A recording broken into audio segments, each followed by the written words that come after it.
everybody, it's BC. We're back for part 4. I just talked about HTV and sublimation, and now I want to kind of make a separate video for what about direct-to-garment or direct-to-film or white toner ink or Plastisol transfers.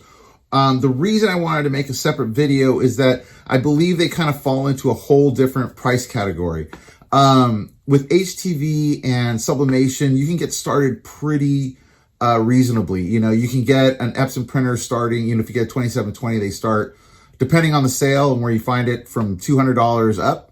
The inks only run you about 30 bucks, and the paper runs you probably about another 30 bucks. So in total, you're looking probably, let's just play it safe, 400 bucks for the printer setup. And then if you get a heat press, you can get everything from $150 heat press to, a $2,000 heat press. So that's up to you and your budget, but you could definitely come in well under $1,000, probably under $500 to get started.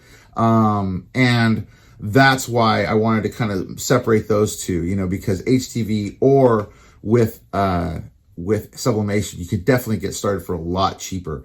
As far as direct to garment, I know that, that's kind of the hot thing. I mean, because all the major companies, so that's Merch by Amazon, Redbubble, Printful, Printify, all those places that do print on demand, because that's what I used to do before I started doing this at home, is that they all use mainly direct to garment for t-shirts. So what that is, it's a big printer that allows you to kind of put a shirt right on there and it prints directly on it. They put a pre-treatment on it if it's a darker color with whites, and then they put it on top of that. Some of them don't need the pre-treatment, but a lot of them do, because most people design darker color shirts. So anyway, direct to garment's great. There's some setbacks to direct to garment. First of all, the price point. If you wanted to do direct to garment yourself, you're going to have to buy, the printer alone is running you probably around $20,000 and up.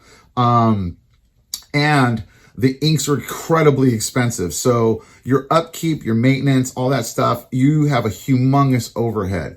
And if you're just starting out in the t-shirt business, that would be my worst case scenario for you to do, is to go down the DTG route. Because if you don't know what you're getting yourself into and you don't even know graphics or you don't know anything, I would say turn the other way and start off smaller, guys, and just get used to the actual business.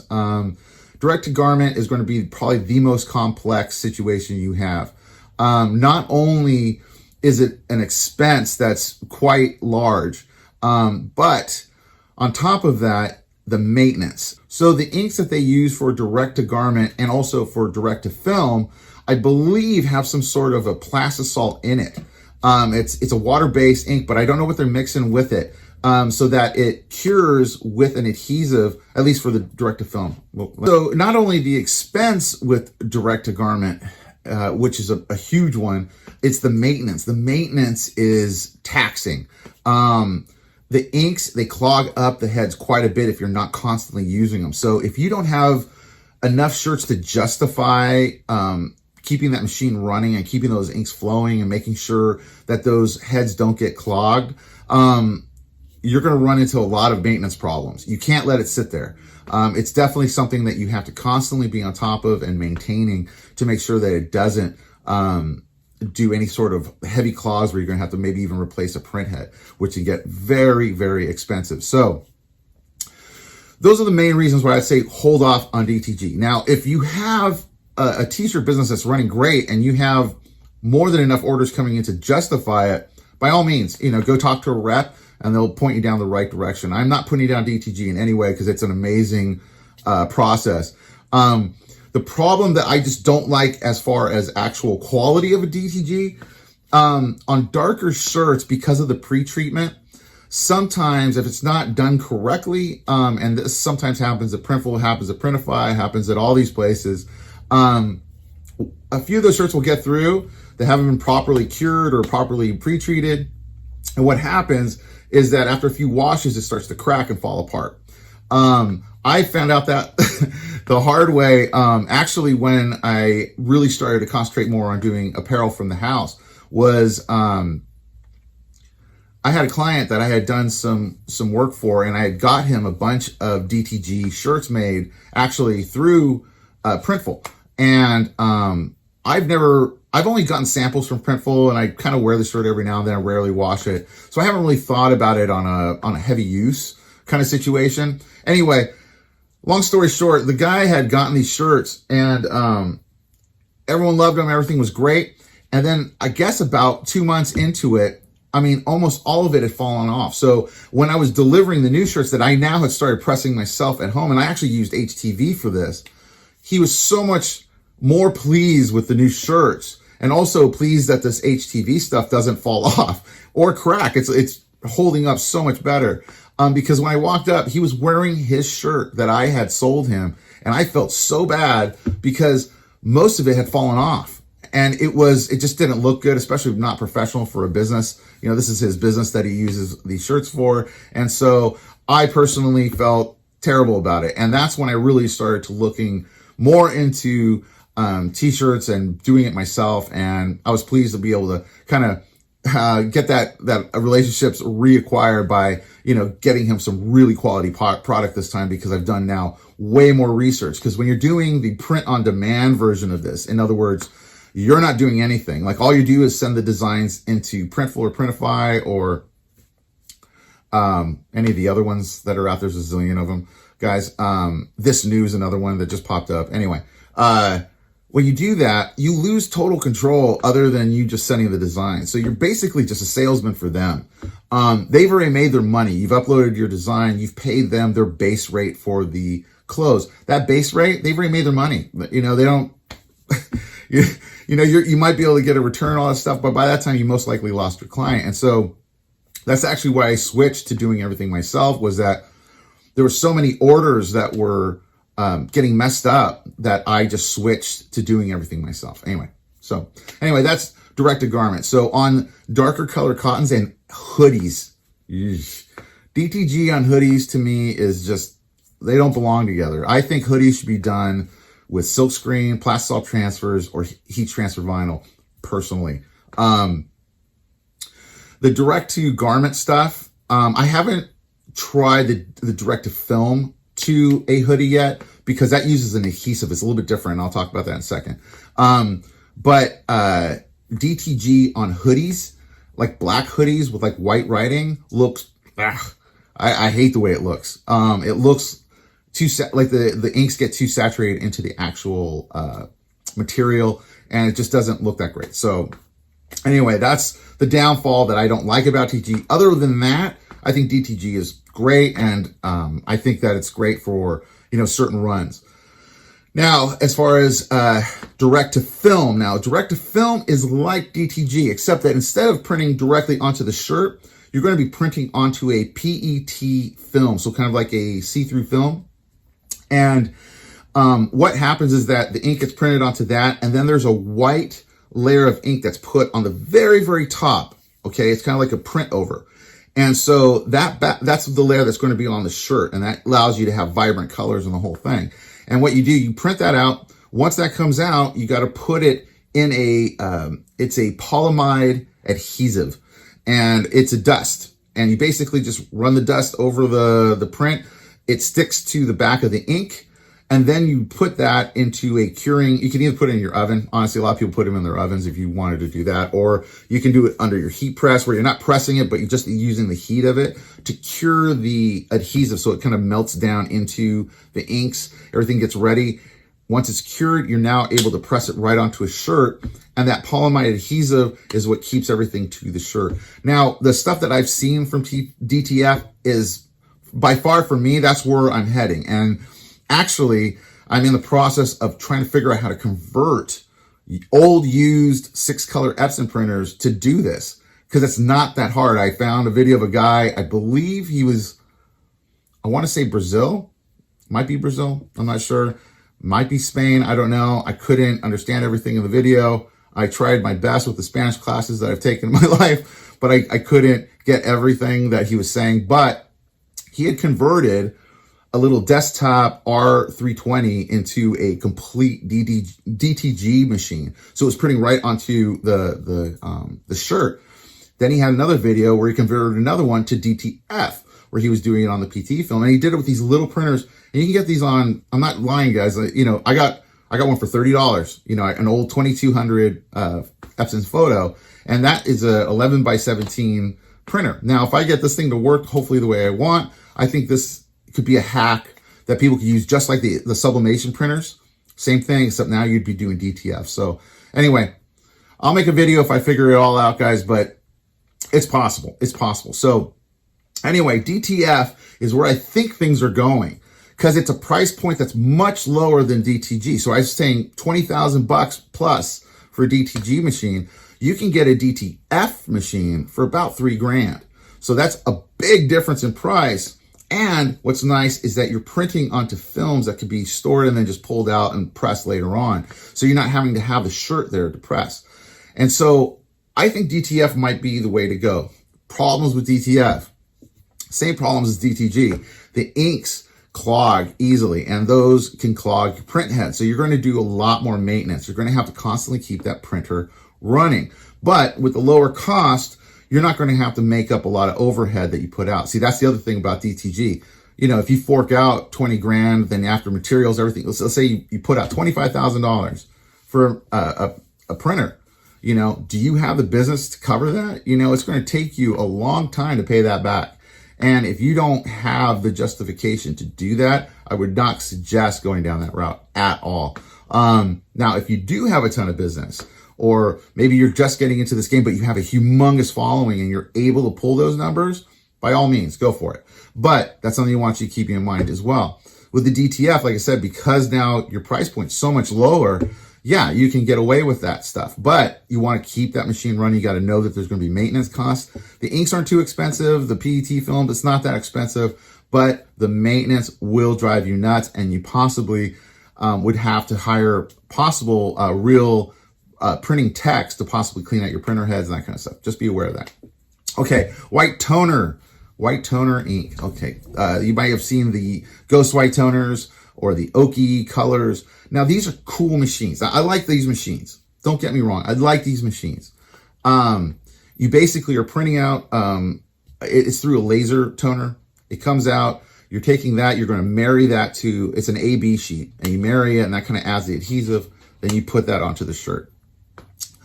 What I don't like about white toner is, it's my personal thing, guys. You know, some people think I'm crazy for it, but I don't like the way it feels. I just don't like the way white toner prints feel to me. They wash good, kinda, but there's cracking that happens with them. There's more of this kind of paper feel to a white toner print that I don't really like. It reminds me more of how an inkjet transfer would almost feel. It looks great. The colors are fantastic. The machines are great. You know, they're easy to maintain. You can print out a ton of stuff really fast because it's a laser printer. So it doesn't have to go like back and forth like an inkjet. It's just shooting the stuff out through the toners. And so it's really fast. So if you have a lot of orders, it might be a really good way to go. But if you make big blocks of like one big photo on a shirt, it's going to feel weird. You know, it just to me, it just felt too thick. I just didn't like the way it felt. I didn't like the AB marrying thing. I just thought it was okay. But again, this is all personal preference, guys. This is what you find works for you and your brand and what you're cool with. So I don't put those printers down at all. I would like to try them out a little bit more, to be quite honest. I just had just a little experience that I saw from it. And what I tried out, I just didn't totally dig the feel of it. That was just my main concern, was just the feel and possible long-term washability. But other than that, I think those are great too. So that's great. Now those run around the same kind of thing, about $5,000, $4,000 to $5,000. So if you have that kind of a budget and you want to go down that route, it's great. You can also print those transfers out as another separate business where you're just printing transfers for other people. Now that's a whole nother income stream that you can use those for. And same with DTF. And that's why I think those two are going to be the competing ones.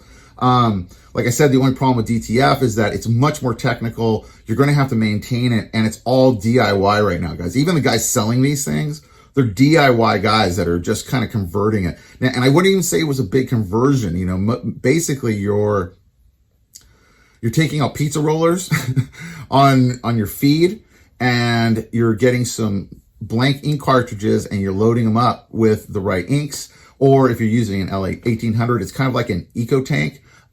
It's a European Ecotank. So mind you, LA 1800s are not easy to find in the States because they weren't meant to be sold in the States. They were actually European, Asia market printer that kind of has like an Ecotank setup on it. And that's why they're using them to convert, because they're really easy to convert, because all you're doing is just loading in the inks. You might be able to put a circulator in there so it keeps the inks flowing. And they usually reattach the waste tank so that it doesn't give you any errors because of a lot of prints. But other than that, they're not really doing that much more than what you're kind of doing with the sublimation printer conversion, except that you're just kind of actually getting in there and making sure that everything's level to make sure that the inks come out, they don't get kind of screwed up. So anyway, enough of that. And finally, we get to, so that's how I feel about white toner inks. I think they're cool. I think those are going to probably be the thing. Most people will probably jump to white toner or DTF, I think, in the coming years, because sublimation will always be there, guys. But if you're doing sublimation, you know, you can only use white polyester, light colored polyester stuff. And with DTF or with white toner inks or DTG too, you can put that on anything. So much more possibilities. Anyway. That's that. Now, Plastisol transfers, this is the last one I want to talk about. Now, Plastisol transfers are a little bit different. Plastisol transfers are basically silk screening, guys. So, Silk Screen Shop is basically going to silk screen everything down for you onto a PET film, kind of like DTF, and then put that polyamide adhesive on there so it's going to stick on from there. They might have other type of adhesives that they use, but I know that this is the process they basically are kind of doing. And so you're going to get these ready to go. Someone else put all that work onto their printers. You don't have to worry about maintenance. You don't have to worry about anything. All you're doing is uploading your design. They're going to send you back prints that are just ready to go on sheets, okay? Ready to go, that you're just going to grab it and press it. This is awesome for larger runs. Now, if you're starting in the t-shirt game, you know, you're still doing all the same thing anybody would be doing with print on demand, which is finding your niche, you know, making sure that you're getting t-shirts that are getting action, getting some interaction, getting some engagement. And when you're doing that, you're putting out a lot of designs usually. So you can't go ahead and just get Plastisol transfers, because Plastisol transfers usually require a minimum, or they require a setup fee. Now, the setup fee is basically to set up a screen, just like a silk screener, because that's what they're doing, to set up the screen, except they're not going to charge you the full fee for the whole frame. It's a little bit cheaper, but it allows you to basically create a bunch of stuff. As an example, I like to use FM Expressions. There's also 613 Originals, but they aren't taking new clients from what I heard. So FM Expressions is the guys that I use. Now, mind you, it's going to take you a while to get your stuff, guys, about 2 to 3 weeks right now, mainly because of the pandemic. I think they're just really backlogged. But as an example, they have a varsity print that's 15 cents per print with I think it's a $25 setup, $30 setup, okay, for it. And you can, you know, make them, I think, 11, 17 size around there. Around there, I think that's the size. But anyway, you can go check FM Expressions. But they're great. Stahl's Transfer Express is another place that you can go. But you're spending about, on average, about $60, you know, 50 to $60 to get probably 50 to 100 of these made, okay? And then you're able just to press them from there. So you only want to use Plastisol transfers on designs you know are selling for you, yet you know you're going to be able to recoup all of those prints.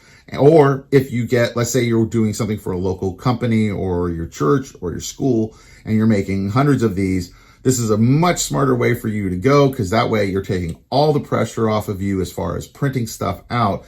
You're going to receive something that is silkscreen quality. It feels great on a shirt. If you get the vintage, I use the vintage formula. It's a little bit more, but way worth it. It's so nice on a shirt, especially a bellet canvas, super soft. So I like to use those kind of things on bigger runs or designs I know that are working in my shop. I'll just get those, so that way when those orders come in, it's just super easy to press them and get them out. And I don't have to weed anything. You know, if you're doing HTV, you're weeding. So I know it's driving you nuts. You're like going like, why did I make this so complicated? I have to weed out all this stuff, especially the little letters, like the P's and the R's, they'll drive you crazy, you know, and you're just trying to get through stuff fast. And that's what's nice about Plastisol transfers, is that all that goes out the window. All you have to do is just grab the sheet, put it on a shirt, press it. Keep on going right through that. So if you have an order for 20, 50, hundreds of shirts, you can get through those real quick with Plastisol transfers. So that's my recommendation, guys. So I might have overdone it. There was 4 things to go over on there. If I overtalked or anything, or if you have any questions, feel free to leave a comment down below. I always love it when the people comment with, give me a sign. It's always a fun thing to kind of see. And if you could, hit the like and subscribe, guys.